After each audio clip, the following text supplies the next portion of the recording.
आपल्या सर्वांचेच परिचित आमचे बंधू सन्माननीय पप्पूशेठ दोदार आणि त्यांच्या सौभाग्यवती आमच्या भगिनी वैशालीताई पप्पूशेठ दोदार यांनी जो या आपल्या गावामध्ये खेळ पैठणीचा हा कार्यक्रम आयोजित केलेला आहे आणि या आयोजित केलेल्या कार्यक्रमासाठी आपल्या गावातील सर्व माता भगिनींनी आणि ग्रामस्थांनी मोठ्या उत्साहाने यामध्ये सहभाग घेतलेला आहे।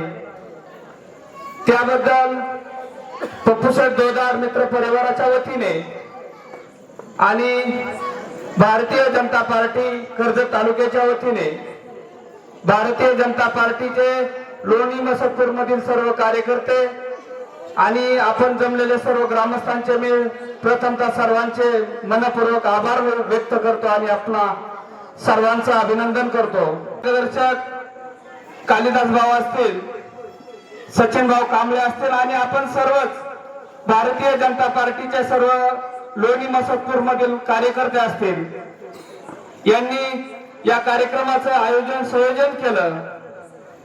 खरं तर आम्हाला या कामाच्या दिवसामध्ये या थंडीच्या दिवसामध्ये अशी अपेक्षा नव्हती की एवढ्या मोठ्या प्रमाणामध्ये आपल्या गावामध्ये हा कार्यक्रम पार पडेल। खरं पाहता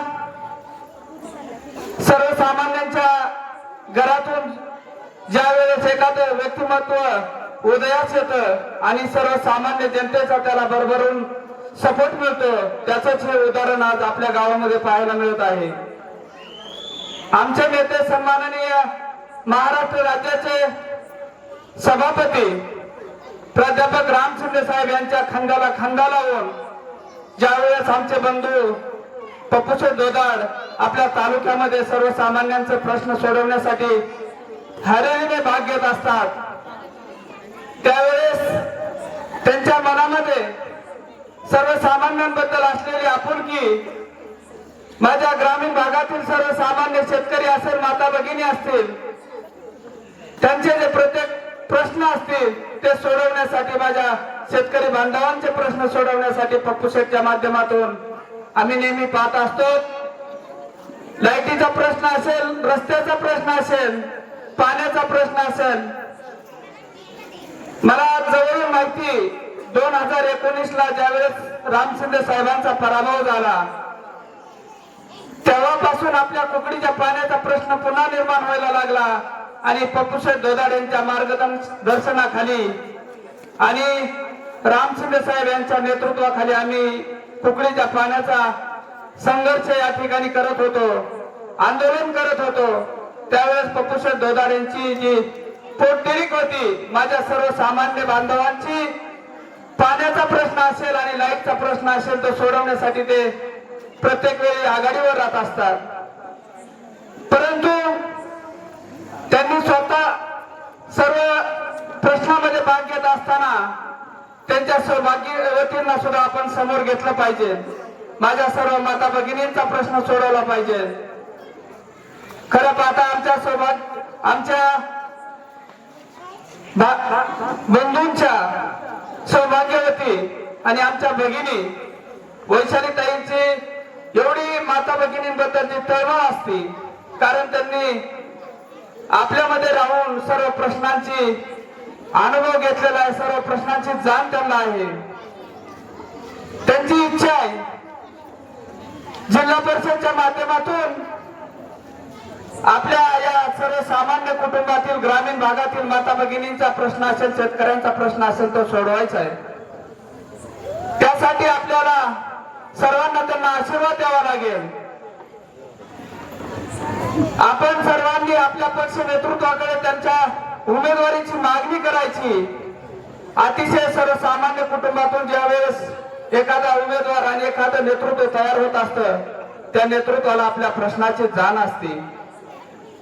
खरं तर तुमच्या आमच्या दररोजच्या ज्या मूलभूत प्रश्नांची जी सोडवणूक करण्याची आवश्यकता असते त्यावेळेस सर्वसामान्यच माणूस आपल्याला पुढे पाहिजे, आपलं नेतृत्व करणारा सुद्धा सर्वसामान्य घरातून आलेला पाहिजे। आपण या पाठीमागे पाहिलेले मोठमोठ्या घराणेशाहीतून आलेले नेतृत्व निवडणुकीपुरते आपल्यात येतील जातील, आपल्याला दोन तापा देतील, परंतु निवडून आल्यानंतर आपल्याला त्यांना भेटण्याची सुद्धा पंचायत होत असते. म्हणून आपण सर्वांचा मोठमोठ्या पुढाऱ्यांचा अनुभव घेतलेला आहे. यावेळेस आपल्याला बदल करायचा आहे. आपल्या सर्वसामान्यांच्या कुटुंबातलं व्यक्तिमत्व आपल्याला पुढे आणायचंय.